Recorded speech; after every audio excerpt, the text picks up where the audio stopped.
যে মাতিন সাহেব যখন ফুরফুরার একজন পীরজাদা নওশাদ সিদ্দিকী ভোটে দাঁড়ান তখন বলেছিল আব্বাস সিদ্দিক এবং নওশাদ সিদ্দিককে কটাক্ষ করে যে ফজা এবার রাজনীতিতে এসেছে, বলছে কি কামাল করবে সেটা বলার নাই, আবার মুখ্যমন্ত্রী হতে চায়। কি বলবেন, এখন তিনি আবার তৃণমূল কংগ্রেসের হঠাৎ ট্র্যাক করেছেন? যে ছেলেটার কথা বলছেন, এই যে মতিন নিমাই চাঁদের পোতা, কি বুঝলেন? এ তো নিজেকে নবী বলে দাবি করেছিল, লা ইলাহা ইল্লাল্লাহ আব্দুল মতিন রসুল্লাহ দাবি করেছিল। বা ওর ভাই কাইয়ুম, সে বলেছিল নবীরা ভিখারির বাচ্চা, সাহাবাদের বাপেরা কাফের রক্তে তৈরি। এরা তো এসব কথাবার্তা বলে কাফের হয়ে গেছে। তো বড় আল্লাহ আবু বকর কাফের ফটো দিচ্ছে, এনায়তুল্লাহ বসি সাহেব আমার কবি সব কাফের ফটো দিয়ে দিচ্ছে, কি বুঝলেন? বাপ অনেক পীর ধরেছে, একটা নয়, ফুরফুরা অনেক পীর ধরে, সব ফুরফুরা পীর ছেড়ে দিয়ে এখন আসামের একটা লোকে বলে মধুচোর, সে মধুচোরের হাতে উনি বায়াত হয়ে মুরিদ হয়ে সিলসিলা বাইরে চলে গেছে। সবাই জানেন তো, ও তো আমাদের সিলসিলা নয়। দাদা হুজুরের নাম করে বিল্ডিং ফিল্ডিং মাসা সব করে নিয়ে কি আজকে ও বেরিয়ে গেছে। এবং যে মাদ্রাসা করেছে, মাসা তো এখন ওহাবি মাসা, ওটা ওহাবি জামিয়া রহমানিয়া মাসা, মাসাটা ওহাবি। ওই মাসা যত ছেড়ে পুড়ে শিক্ষা দিচ্ছে সব নবীদের সামনে অলিদের সামনে দুর্নাম বদনাম কথাবার্তা, ইহানাতুল উলামা ও কফরুন, কি বলেন? এবং ফুটপাত পীর সাহেব দাদা হুজুর থেকে নিয়ে মেজে হুজুর কেউ ছোট বড় কথাবার্তা, সাহেবুদ্দিন পীর সাহেবকে বুড়ো ভাম বলা, ফুটপাত পিন নেটি নেই, যা ওরা বহুত কিছু বলেছে, আজকে নতুন নেই। আবার ওরা বলছে রাজনীতি করা হারাম। মূর্খ বাঁদর, অশিক্ষিত ভূত জানোয়ারের এলেম কালাম আছে বাঁদর, হ্যাঁ, কি বুঝলেন? বাঁদর বলে রাজনীতি করা হারাম, রাজনীতি করার সন্ন্যতে নামাবি, হ্যাঁ, জ্ঞান আছে? সাহাবারা রাজনীতি করেছেন, আল্লাহ রসুল করে গেছেন, পাইগম্বারা করেছেন, ইউসুফ সাল্লাম খাদ্য মন্ত্রী ছিলেন, এটা সবাই জানেন, কি বুঝলেন? অতএব দাদা হুজুর, পাঁচ হুজুর, আমার বাপ চাচারা, কি বুঝলেন, সব রাজনীতি করেছেন, কি বুঝলেন? আজকে বলছে রাজনীতি করা হারাম। একবার রাজনীতি করতে পারলে হারাম বলে আমার বলছে, এখন একবার রাজনীতি করলে 7 পিঁড়ি বসে খাবে। ওই বাঁদর মূর্খ জানোয়ার কাইম বলছে, শোনেন না? শোনেন কি বলছে? শোনেন না কাইম? এবার শোনেন আপনার বাঁদরটা কি বলছে? 7 পিঁড়ি বসে খাবে। সেই জন্যই কলে কৌশলে নিজে হারাম খাওয়ার জন্যে, 7 পিঁড়ি বসে খাওয়ার জন্যে, হ্যাঁ, নিমাই চাঁদের পোতা ওই কাফের, হ্যাঁ, মতিনটাকে দাঁড়িয়েছে আর উঠে বলছে ফজা, নওশাদকে বলছে ফজা। তাহলে উনি কি ফজা? বুঝলেন কেমন ফজা বলছে? লোকটা শুনতে পাচ্ছেন? হ্যাঁ, এখন আর বাজার তো চলছে না, কি মেয়ে, জালসা তো নেই, জালসা শেষ হয়ে গেছে, সেটা বাংলার মানুষ জানে। খাবে কি? মাদ্রাসার ভিক্ষা চেয়ে তো খাবে, মাসে চাঁদা তুলে খাবে, সেটাও হচ্ছে না। এইবারে, হ্যাঁ, রাজনীতির ময়দানে নেমেছে, হ্যাঁ, উনি আবার মুখ্যমন্ত্রী হওয়ার জন্য নেমেছে, কি বলেন? লোভ সামলাতে পারলে না, কি বাঁদর তার লোভ সামলাতে পারলে না, না সামলে যে নেমেছে, হ্যাঁ, এটা নিজেরা বুঝতে পারছেন না? নিজের গু পায়খানা পেরে নিজের গুলিয়ে নিজের মুখে মাখা, কি বুঝলেন? পরকে বলছে রে বাঁদর, অশিক্ষিত হয়ে নিমাই চাঁদের পোতা, আরে কাফের কাইয়ুম, কাফের মতিন, কি ভাবছিস কি তুই?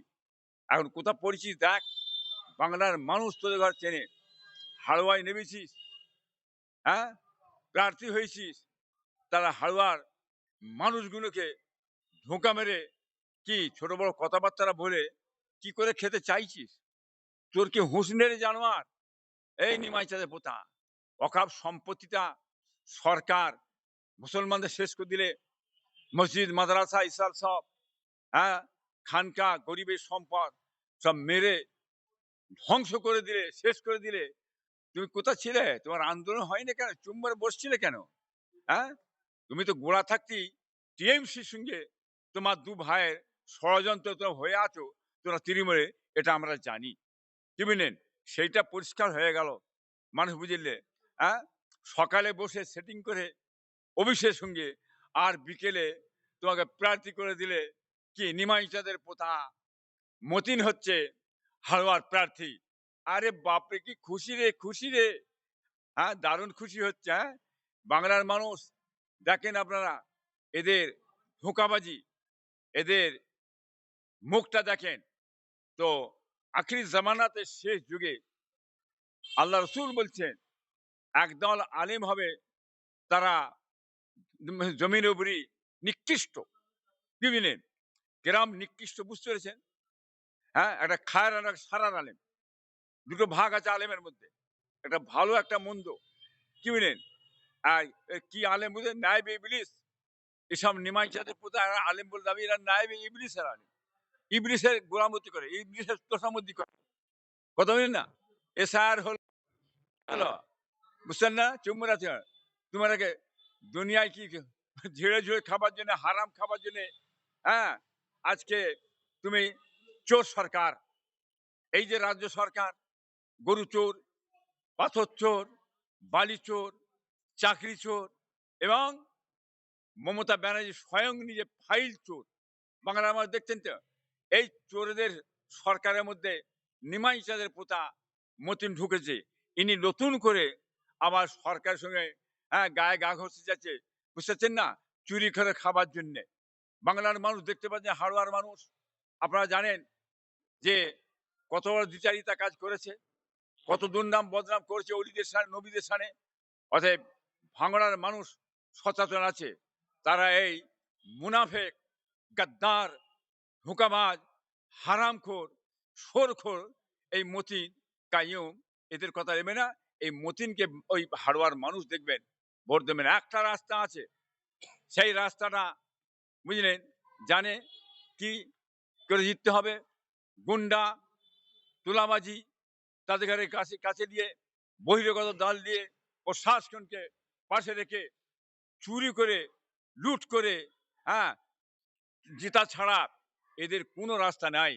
বাংলার মানুষ আবার সচেতন থাকবেন, তৈরি থাকবেন। হ্যাঁ, ইট মারলে পাটকেল মারতে হবে বাবা।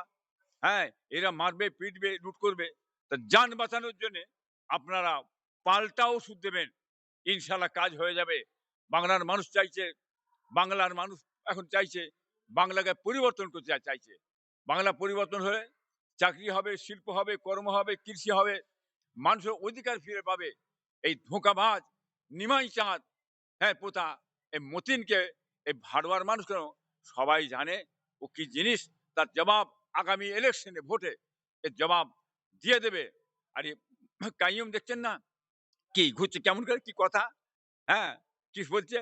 আচ্ছা, রাজনীতি করা হারাম, আর সেই হারাম খাওয়ার জন্যে উনি লাম মেরে ওনার মতিনের মাথায় হাত বুলিয়ে বলে ঢুকে যাও, সাত পিঁড়ি আমরা ঝেড়ে ঝুড়ে খেয়ে খুয়ে গায়ে কায়দা করে গাড়ি বাড়ি লাল বাড়ি করে নেবো। কেন?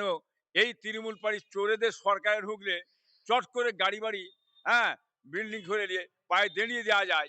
যাই হোক, তুমি নেমে যাও, অতএব চুরি চামারি করো, সাত পিঁড়ি বসে আমরা দু ভাই মিলে খাবো।